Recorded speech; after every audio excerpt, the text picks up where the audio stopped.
भगवान कौन है? जो सृष्टि को चलाते हैं वो भगवान है।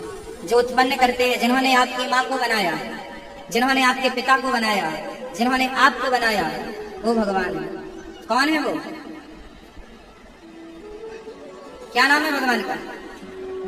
हाँ, क्या नाम है भगवान का? हाँ? निराकार है, निर्गुण है, साकार है। चलो आज आप सबका कंफ्यूजन मिटा ही देते हैं। छोटू, ओ छोटू, ए छुटकी, सुनो, क्या नाम है आपका? हाँ, यहाँ अच्छे से बैठो, सुनो सुनो। जानते हो भगवान किसे कहते हैं? भगवान किसे कहते हैं जानते हो?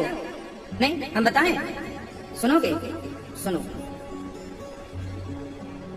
भगवान किसे कहते हैं? जिसने माँ के पेट में आपको बनाया है, सही जगह आंख, सही जगह हाथ, सही जगह पांव, सही सही आपको बना दी। भगवान उसे कहते हैं जिसने आपकी माँ के आंचल में दूध की व्यवस्था तुरंत कर दी जैसे ही आप बाहर आए। हाँ या ना? तुम्हारी माँ ने तो केवल आंचल से चिपकाया है, अपने पयोधर को आपके मुंह में दे दिया, आप पीने लग गए, लेकिन दूध भरने वाला आपकी माँ नहीं थी। आप अपने आंचल में दूध आप ही नहीं भरती हो, कौन भरता है? वही भगवान है। और वो भगवान, उनका नाम क्या है? भगवान श्रीमन नारायण। वही है नारायण, वही है विष्णु, वही है राम, वही है कृष्ण। उनका नाम क्या है? श्रीमन नारायण, राम, कृष्ण। मैया चला लो मोबाइल, बताओ भगवान किसे कहते हैं? क्या नाम है भगवान का? हाँ? किसे कहते हैं? क्या नाम है? भगवान का नाम है श्रीमन नारायण। क्या नाम है भगवान जी का? नारायण। वही है राम, कृष्ण। भगवान के अंदर पावर बहुत है। अभी आपने कहा कि वो निराकार है, निर्गुण है। भगवान निराकार भी है और साकार भी है। जैसे पानी, बताओ पानी निराकार है कि साकार है? पानी निराकार है। पानी का कोई रूप रंग है या नहीं? आकार है या नहीं? पानी निराकार है, पानी का कोई आकार नहीं। पर पानी जब बर्फ बनता है तो बर्फ का आकार होता है, आया ना? पानी का कोई आकार नहीं होता, पानी निराकार है। इसलिए भगवान को कहते हैं निराकार। निराकार मीन्स नीर के आकार का। नीर मतलब पानी, जल। निराकार, ईश्वर निराकार, कोई आकार नहीं। जैसे पानी का कोई आकार नहीं, पर पानी जब बर्फ बनता है तो पानी का आकार होता है, हाँ या ना? उसी तरह पानी निराकार भी है और बर्फ बन जाने पर साकार भी है। उसी तरह भगवान निराकार भी हैं। उस निराकार को कहते हैं ब्रह्म। और वही ब्रह्म, वही परमात्मा जब निराकार साकार बनता है तो उसी परमात्मा को, ब्रह्म को राम और कृष्ण कह करके बुलाते हैं। वो निराकार, वो निर्गुण सगुण साकार बन गया। किसके लिए? किसके लिए बना? भक्तों के लिए। किसके लिए बना? जोर से, क्या बन गए? साकार। सगुण ही अगुण ही नहीं कछु भेदा। सगुण में और निर्गुण में कोई भेद नहीं है। भगवान का कोई रूप रंग थोड़ी होता है। वो तो भक्त जो भाव बनाए। जैसे आज से 482 साल पहले, आज के दिन, आज से 482 साल पहले श्री राधा रमण जी प्रकट हुए। कौन प्रकट हुआ? जोर से, राधा रमण जी। आज का दिन 482 वर्ष पहले एक घटना घट गई। भगवान तो निराकार है, तो निराकार भगवान का रूप है शालिग्राम। शालिग्राम जी कौन है? बोलो। निराकार। शिवलिंग कौन है? निराकार का ही स्वरूप है शालिग्राम जी, और शिवलिंग वो निराकार है। तो 482 साल पहले श्री गोपाल भट्ट जी, जिनके पास शालिग्राम जी थे और वो उनकी सेवा पूजा करते थे, एक दिन कोई भक्त आए और उन्होंने कहा कि भैया मैं सबके ठाकुर के लिए ड्रेस लाया हूँ, वस्त्र लाया हूँ, सब अपने अपने ठाकुर का नाम दे दो, मैं तुरंत बराबर सबके ठाकुर की, सबके भगवान जी की ड्रेस बना के दूंगा। तो सबने अपने अपने भगवान जी का नाम दे दिया। फिर उस आदमी ने पूछा श्री गोपाल भट्ट जी से कि आपके ठाकुर जी कैसे हैं? तो उन्होंने कहा कि हमारे ठाकुर तो गोल गोल हैं, शालिग्राम है, नहीं क्या कपड़ा पहनाएंगे। वो आदमी तो चला गया, पर गोपाल भट्ट जी के मन में भाव आया कि काश मेरे भगवान भी कोई रूप में होते, सुंदर से इनकी आंखें होती, सुंदर से इनका हाथ होता, सुंदर से चरण होते, तो मैं भी इनको बढ़िया वस्त्र पहनाता, इनका श्रृंगार करता, मैं भी इनके सेवा करता। ये भाव जागा, और जब भक्त के अंदर कोई भाव जागता है तो भगवान उस भक्त के भाव का आकार लेते हैं। भगवान का अपना कोई रूप नहीं है, भक्त के अंदर जो भाव का रूप प्रकट हुआ, उसी रूप में गोपाल भट्ट जी के प्रेम के कारण उन्हें साकार रूप चाहिए था, तो निराकार शालिग्राम भगवान साकार राधा रमण जी के रूप में परिणत हो गए देखते देखते। और वो दिन था आज का वैशाख पूर्णिमा। आज से 482 साल पहले की यह घटना। आज भी राधा रमण जी ये कोई पाषाण शिला पत्थर की मूर्ति नहीं, ये तो भक्ति के भाव की मूर्ति, प्रकट मूर्ति है, प्रकट विग्रह है। इसलिए शालिग्राम, इसलिए राधा रमण जी का दर्शन हो या बिहारी जी का दर्शन हो, इन्हें मूर्ति के रूप में देखना नहीं चाहिए, इन्हें साक्षात भगवान के रूप में देखना चाहिए। ये कोई मूर्ति नहीं है, हाथ से गढ़ी रचनाएं नहीं।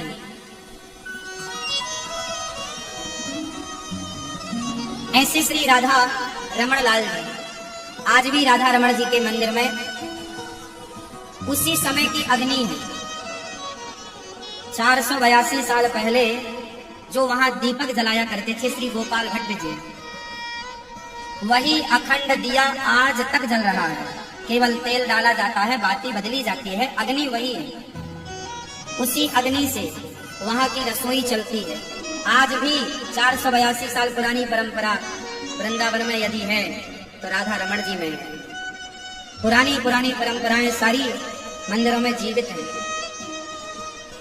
आज भी राधा रमण जी के गर्भगृह में लाइट का प्रवेश नहीं है, वहां आज भी दीपक के प्रकाश से ही भक्त राधा रमण जी को देखते हैं। ऐसे बिहारी जी में है, दीपक के प्रकाश से ही देखा जाता, अंदर लाइट कहाँ है?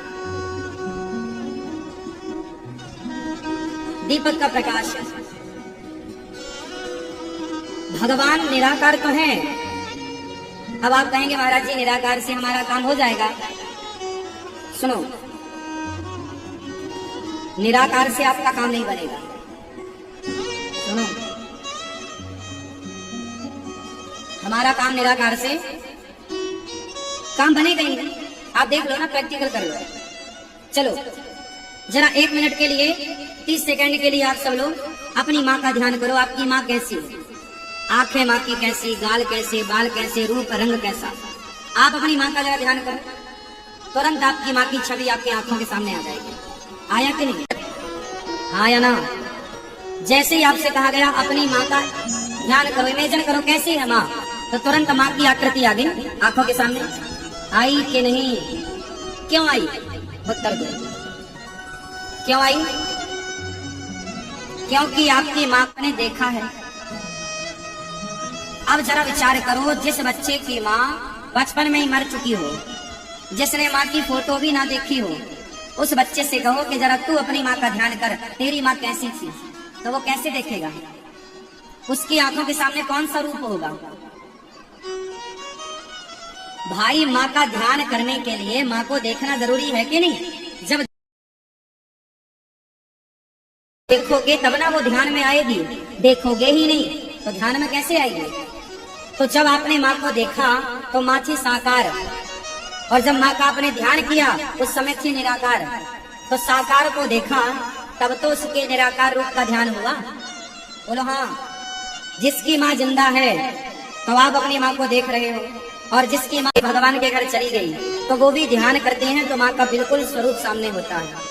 तो जब देखा है तब ना होता है, देखा ही नहीं होता सामने तो कैसे होता? तो साकार को देखोगे तब तो निराकार तक पहुंचोगे, साकार को देखा नहीं तो निराकार तक पहुंचोगे कैसे? उसी तरह लोग कहते हैं भगवान को कि मैं तो निराकार का उपासक हूँ। भाई निराकार के उपासक हो तो उपासना करोगे किसकी? उपासना करने के लिए कोई रूप तो चाहिए। इसलिए हमारे ऋषियों ने भगवान प्रकट हुए राम और कृष्ण के रूप में कि मैं निराकार तो हूँ और साकार बन के आ रहा हूँ, तुम इस रूप का ध्यान करना, मैं तुम्हारे ध्यान में आता रहूंगा। इस रूप का ध्यान करना बेटा, आके सुनो सब चीज ध्यान करना, मैं आकर के तुम सबके ध्यान में आता रहूंगा। तो भगवान सबके ध्यान में आते हैं। तो भगवान निराकार तो है, भगवान निराकार तो है, पर भक्तों के लिए क्या बनते हैं? साकार। साकार भी है भगवान और निराकार भी है भगवान। कोई कहे जी मैं तो निराकार की पूजा करता हूं, ना, निराकार से काम ना होगा। आपका काम बनेगा साकार से, हाँ या ना? किससे काम बनेगा? साकार से। बेटा सामने वाले से, साकार के बिना निराकार का कोई अस्तित्व नहीं है। हम ध्यान किसका करेंगे? मंदिर में, इसलिए साकार मूर्ति है, साकार विग्रह है। साकार के बिना निराकार तक कैसे पहुंचा जा सकता? इसलिए साकार वो सीढ़ी है निराकार तक पहुंचाने की। सगुण उपासक परहित निरत नीति दृढ़ ते नर प्राण समान मम जिनके ब्रज पर प्रेम।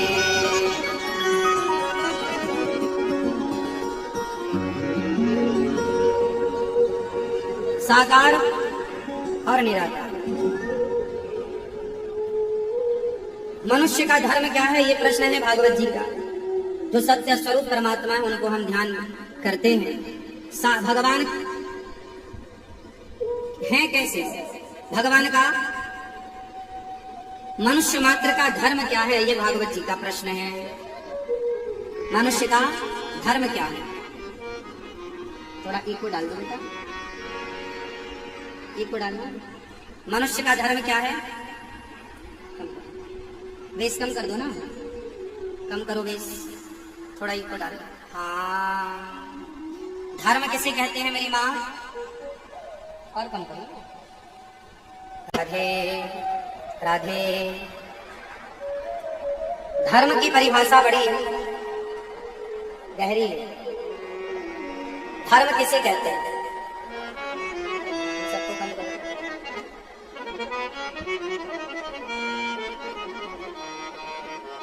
आप बताओ धर्म किसे कहते हैं? हाँ, इन सबको कम करो, इनको थोड़ा बढ़ा के रखो। चलो बताओ धर्म किसे कहते हैं? आप बताओ बेटा, धर्म किसे कहते हैं? नहीं पता? धर्म किसे कहते हैं? अच्छा बताओ, धर्म बड़ा है कि कर्म बड़ा है? आवाज आ रही है ना पीछे? आ रही है तो हाथ उठाओ। आवाज नहीं आ रही है बेटा? पीछे आवाज नहीं जा रही है, चेक करो।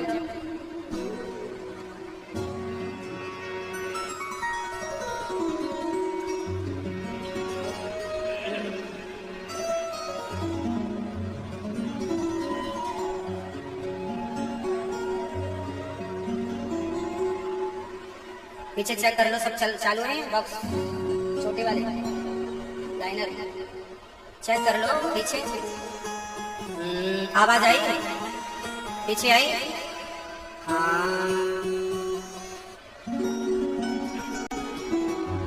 तो आपसे सवाल किया कि धर्म बड़ा है कि कर्म? क्या बड़ा है? क्या बड़ा है, कर्म या धर्म? बेटा बेटा, धर्म बड़ा है कि कर्म? क्या बड़ा है, कर्म बड़ा है कि धर्म? तो बोलना भैया, देखो तो क्या बड़ा मानते हैं आप लोग, कर्म को या धर्म को? क्या बड़ा है? कर्म। एक तरफ कर्म है, एक तरफ धर्म है। क्या बड़ा है? धर्म। तो धर्म किसे कहते हैं? धर्म किसे कहते हैं?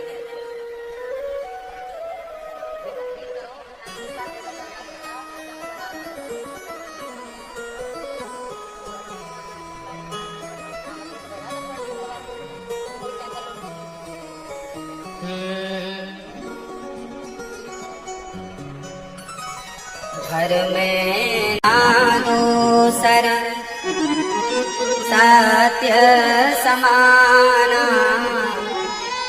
आगम निगम पुराण बखाना। सबसे बड़ा धर्म है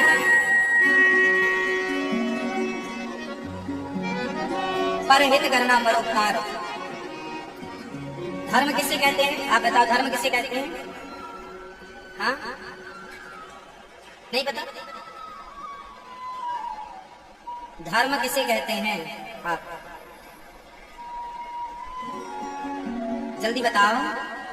नहीं, धर्म किसे कहते हैं? सत्य को धर्म कहते हैं, दया को धर्म कहते हैं, परोपकार को धर्म कहते हैं। जहाँ परोपकार है, परोपकार की भावना है, वहाँ धर्म है। जहाँ सत्य है वहाँ धर्म है। जहाँ सत्य नहीं, परोपकार नहीं, वहाँ कुछ नहीं। इसलिए सबसे बड़ा धर्म है परोपकार, सबसे बड़ा धर्म है सत्य।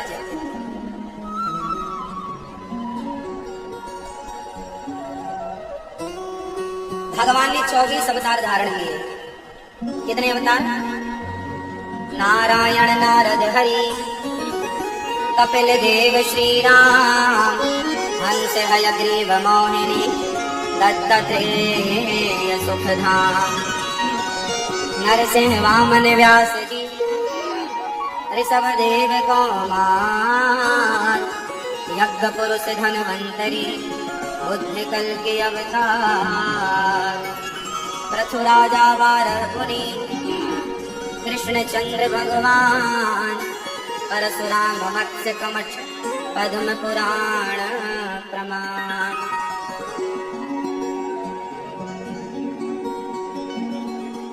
चौबीस अवतार हो गए भगवान के। इन 24 अवतारों में सबसे उत्तम 2 अवतार, सभी अवतार अच्छे हैं, पर राम और कृष्ण के विशेष अवतार माने गए। राम और कृष्ण, इन 24 अवतारों का जो ध्यान करे, नाम जपे, वो कल्याणकारी है ये नाम। नारद जी महाराज ने देखा कि व्यास जी बड़े उदास बैठे हैं। एक दिन व्यास जी महाराज उदास बैठे थे, नारद जी आ गए। नारायण नारायण, महाराज आप उदास है 17 पुराण लिखने के बाद भी? क्या हुआ? क्या बताएं महाराज, हम बहुत परेशान हैं। 17 पुराण लिखने के बाद भी वेद व्यास जी के मन को, चित्त को शांति नहीं मिल रही है। बहुत परेशान है, क्या करें कि शांति मिल जाए? बोले आप भागवत जी की रचना कीजिए। जब व्यास जी को नारद जी ने भागवत जी की रचना का सूत्र दिया और व्यास जी ने जब भागवत जी लिखी तो उन्हें अपार शांति का अनुभव हुआ, परम शांति का अनुभव है भागवत जी लिखने के बाद। अच्छा, भागवत जी की शुरुआत कहाँ से हुई? महाभारत के युद्ध से। एक महाभारत का युद्ध हुआ जो आज तक के इतिहास का सबसे बड़ा युद्ध था। राम रावण के बाद सबसे बड़ा युद्ध कौन था? राम रावण का। वो था त्रेता में, और महाभारत था कब था? द्वापर, त्रेता द्वापर, सतयुग, त्रेता द्वापर, कलयुग, 4 युग होते हैं। सतयुग में देवासुर संग्राम हुआ, त्रेता में राम रावण का युद्ध हुआ, द्वापर में महाभारत का हुआ और कलयुग में सास बहू का युद्ध है।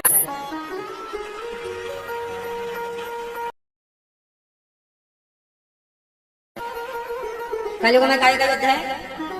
सास बहू और साजिश। सास बहू बढ़िया लड़ रही है मस्त कलिकाल में। आज महाभारत की जरूरत ही नहीं। सास बहू बहुत, आप लोग लड़ती हो कि नहीं? सही मैया,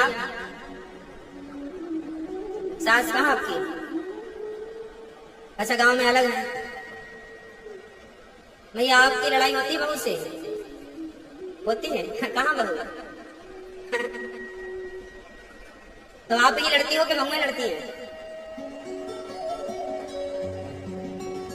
और आपकी नहीं होती? है ही नहीं? ये अच्छा सास है ही नहीं।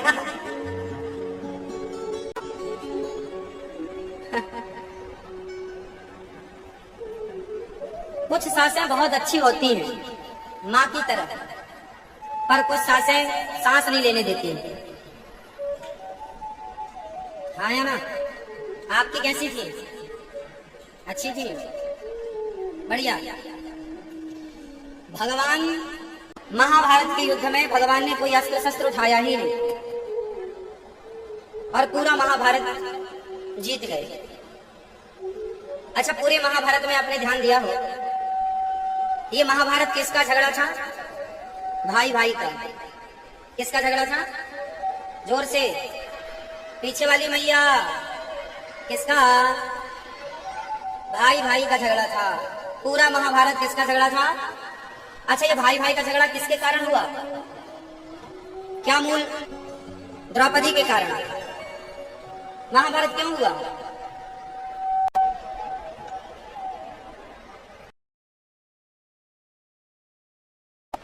बोलो। हैं? महाभारत क्यों हुआ भैया? किसके कारण? लोभ। भैया आप बताओ, महाभारत क्यों हुआ? शकुनी मामा, और आप बताओ, महाभारत क्यों हुआ? सबका अपना अपना मत है, सबके अपने अपने विचार हैं। सबके विचार अच्छे भी हो सकते हैं, कोई बुराई नहीं है, पर जो महाभारत का मूल कारण है, वो मूल कारण है कि पांडवों और कौरवों का सही सही बंटवारा नहीं हुआ। क्या नहीं हुआ? यदि पांडवों का अधिकार पांडवों को मिल जाता, पांडव क्या मांग रहे थे? 5 गांव, या तो हमारा राज्य दे दो, इंद्रप्रस्थ नहीं दे सकते, चलो रख लो पूरा, 5 गांव को दे दो। क्या दे दो? पर दुर्योधन जो था जरूरत से ज्यादा लोभी था। क्या था मेरी माँ? और यदि आप लोभी हैं तो सर्वनाश होगा। इसलिए जरूरत से ज्यादा लोभ नहीं करना चाहिए, दूसरी की संपत्ति हड़पना नहीं चाहिए। दुर्योधन के लोभ ने दुर्योधन का नाश करा दिया। हाँ या ना? समझ में आ रही है बात? भगवान शांति का प्रस्ताव लेकर गए थे दुर्योधन। देख, मैं शांति की बात लेकर आया हूं, मान जा। भगवान समझा रहे हैं कि वर्षों तक वन में घूम घूम बाधा विघ्नों को चूम चूम, सह धूप घाम पानी पत्थर पांडव आए कुछ और निखर, सौभाग्य न सब दिन सोता है, देखें आगे क्या होता है। मैत्री की राह बताने को, सबको सुमार्ग पर लाने को, दुर्योधन को समझाने को, भीषण विध्वंस बचाने को भगवान हस्तिनापुर आए और शांति का संदेशा लाए। शांति का संदेशा लेकर आए भगवान कि शांति से काम हो जाए, लड़ाई झगड़े की जरूरत ना पड़े। भगवान कृष्ण ने कहा, 2 न्याय अगर तो आधा दो, हे कौरवों, हे महाराज धृतराष्ट्र, पांडवों को न्याय दे दो। 2 न्याय अगर तो आधा दो, इसमें भी यदि बाधा हो तो दे दो केवल 5 ग्राम, रखो अपनी धरती तमाम। पांडवों को केवल 5 गांव दे दो, सारा आप रखो। 2 न्याय अगर तो आधा दो, इसमें भी यदि बाधा हो तो दे दो, केवल 5 ग्राम रखो, धरती अपनी तमाम, हम वही खुशी से खाएंगे, परिजन पर ना असी उठाएंगे, परिवार पर हम तलवार ना उठाएंगे, झगड़ा ना करेंगे। 5 गांव दे दो, 5 भाई है ना, तो गुजारा तो चाहिए। परंतु दुर्योधन वह भी दे न सका, आशीष समाज का ले न सका, उल्टे हरि को बांधने चला, उल्टे हरि को बांधने चला, जो था असाध्य साधने चला। जब नाश मनुज पर छाता है, पहले विवेक मर जाता है। जब नाश मनुज पर छाता है तो पहले विवेक मर जाता है।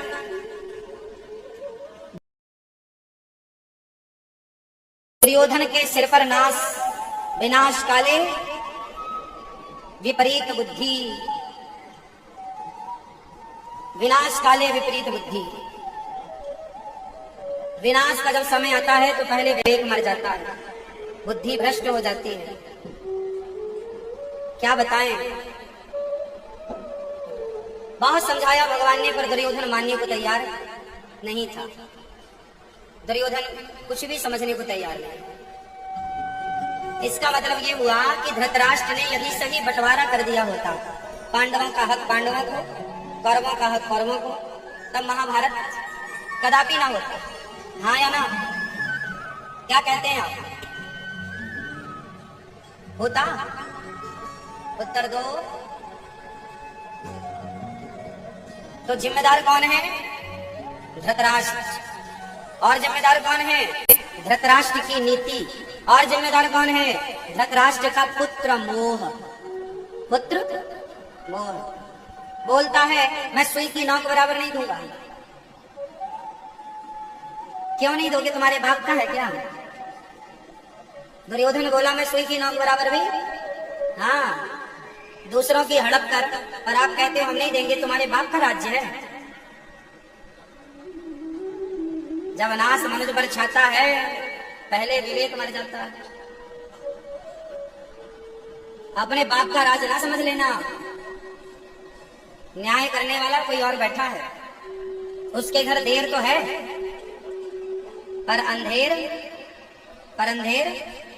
हाँ, देर चाहे कितने भी लग जाए, वो अंधेर ना होने देगा।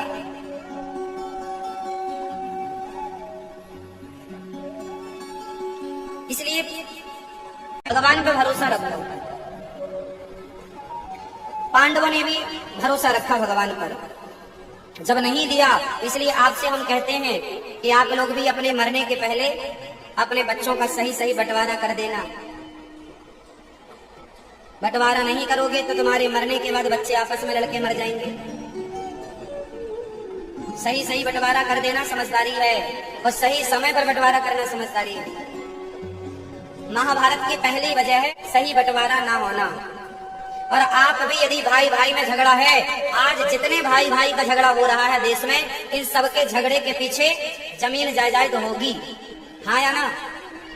यदि इनके बाप सही बंटवारा करके मरे होते तो आज ये झगड़ा ना कर रहे होते। तो बंटवारा ना होना झगड़े की मूल वजह, हाँ या ना? तो जितने बूढ़े सुन रहे हैं मेरी बात, फटाफट बच्चों का बंटवारा कर दो। कुछ अपने पास बचा के रख लेना, जो सेवा करेगा उसका। नहीं, आज के बच्चे भी होशियार हैं, सारा ले दे के छुट्टी, जाओ अब तुम हरिद्वार। थोड़ा अपने पास बचा के रखो, और बहुओं को बोलते रहो कि हमारे पास 3-4 किलो सोना है, तो बहुएं बादाम का हलवा देती रहेंगी। और सासें जब भाव में कह देती है ना हम तो कुछ नहीं है, तो बहू सास बहू बोलती अब कुछ नहीं है तो जाओ मरो। अरे कुछ नहीं है तो भी कहती रहो, तुम्हें तो बताया नहीं, अभी गड़ा रखा है जमीन में।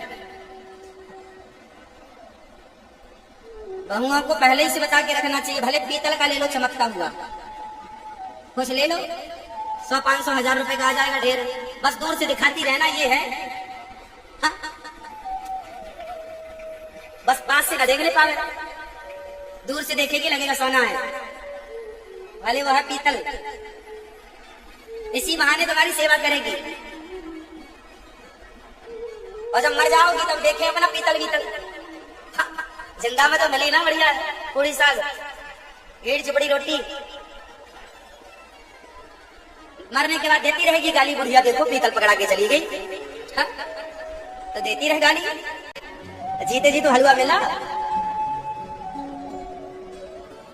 समझदार लोग ऐसे ही करते हैं। ये सो कभी नहीं करना चाहिए कि हमारे पास कुछ नहीं है। बहुओं से ये कहते रहो हमारे पास बहुत कुछ है। क्यों मैया, आपके पास है बहुत कुछ? कुछ गड़ाई भी रखा कि नहीं आपने जमीन में? है? हाँ, मैया ने कुछ गड़ा भी रखा है।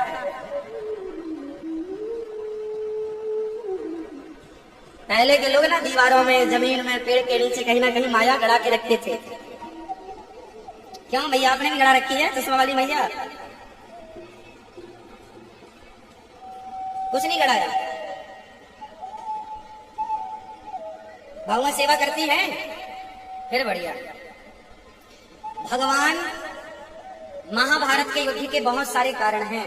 उनमें से एक ये भी कारण है कि द्रौपदी ने बेवजह मुंह चलाया, कह दिया अंधों के अंधे होते हैं। हर जगह बोलना नहीं चाहिए। जहाँ बोलने की आवश्यकता है वहां तो बोलो, जहाँ बोलने की जरूरत नहीं है मत बोलो।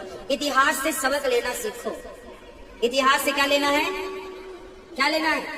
सबक। बेवजह बोलने से महाभारत होता। बेवजह बोलने से क्या होता है? महाभारत मीन्स झगड़ा। समझदार हो तो बस ये याद रखो कि आपको बेवजह नहीं बोलना। क्या नहीं बोलना? जोर से क्यों बोलना? अच्छा, एक और कारण है महाभारत होने का। महाभारत होने का कारण है भीष्म पितामह की चुप्पी। भीष्म पितामह जैसे लोग बहुत पावरफुल थे। भीष्म पितामह दुशासन के बाल पकड़ के दो चार जमाते तो दुर्योधन, दुशासन का मनोबल कमजोर हो जाता। लेकिन सारा अपराध देखते रहे, सब कुछ सहते रहे, पर भीष्म पितामह ने एक शब्द नहीं बोला। और जब भीष्म पितामह जैसे लोग चुप्पी साध कर बैठ जाते हैं, तब समाज में महाभारत की स्थितियां उत्पन्न हो जाती हैं। आप गलत को गलत कहना सीखिए और सही को सही कहना सीखिए। यदि आपने चुप रहना सीखा, चुप भी रहिए वहां जहां चुप रहने की जरूरत है, वहां बोलना सीखिए जहां बोलने की जरूरत है। आप उल्टा करते हैं, जहां चुप रहना चाहिए वहां बोल देते हैं, और जहां बोलना चाहिए। भीष्म पितामह को चुप रहना था या बोलना सही था? बोलना था, नहीं बोला ना, महाभारत हो गया। एक थप्पड़ मारते दुशासन को, क्यों रे भाभी के कपड़े उतारता? पावर का प्रयोग करते ना, नहीं किया, महाभारत हो। जिन बच्चों को गोद में खिलाया पितामह ने, उनको आंखों के सामने मरता हुआ देखा। केवल पितामह की एक गलती थी, चुप रहा। चुप रहे, क्यों रहे आप चुप? बोला क्यों नहीं? इतिहास सवाल करेगा, जैसे आज हम पितामह से सवाल कर रहे हैं कि आपने बोला क्यों नहीं। इसलिए बाणों की सैया मिली। ये इतिहास आपसे सवाल करेगा। जब आपके साथ गलत हो, जब आपके सामने गलत हो रहा था, तब आप क्या कर रहे थे? क्यों नहीं विरोध किया? इसलिए आपके परिवार में आपकी पत्नी के साथ, माँ के साथ, किसी के साथ गलत हो रहा है और आप यदि चुपचाप तमाशा देख रहे हैं, तो सवाल पूछा जाएगा कि क्यों चुप रहे, बोला क्यों नहीं? जहां बोलने की आवश्यकता है वहां बोलो, और जहां चुप रहने की आवश्यकता है वहां चुप रहो। तो कहां बोलना है, कहां बोलना है और कहां चुप रहना है? जहां चुप रहने की आवश्यकता है चुप, जहां बोलने की आवश्यकता है वहां बोलो। बिल्कुल बोलिए जहां बोलने की आवश्यकता है।